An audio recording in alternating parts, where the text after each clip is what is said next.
কোথায় যাচ্ছ নাহিদ? আলী চাচা কেমন আছেন আপনি? আমি একটু বন্ধুদের সাথে আড্ডা দিতে যাচ্ছি। আমি ভালোই আছি। তোমার বাবা আমায় বললেন তুমি নাকি ঘরে খুব ঝামেলা করো। আমি বাবাকে একটা বাইক কিনে দিতে বলেছিলাম, এই নিয়েই একটু তর্ক বিতর্ক হয়েছিল আর কি। একটু তর্ক বিতর্ক?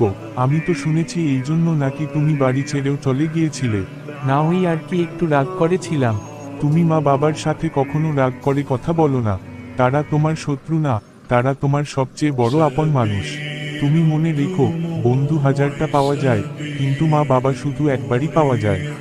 তুমি মায়ের সাথে সময় কাটাতে লজ্জা পেও না। একদিন দেখবে সেই সময়টাই তুমি সবচেয়ে বেশি মিস করছো।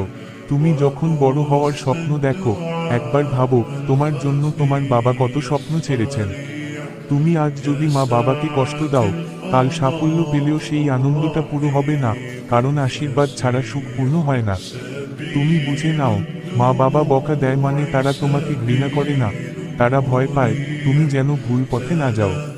বুঝতে পেরেছি আলী চাচা, আমি আপনার কথা সব সময় মনে রাখবো। সুন্দর ইসলামিক ভিডিও বানানোর দায়িত্ব আমাদের, আর লাইক কমেন্ট ও সাবস্ক্রাইব করার দায়িত্ব আপনাদের। তাই এমনই ইসলামিক ভিডিও পেতে আমাদের চ্যানেলটি সাবস্ক্রাইব করুন।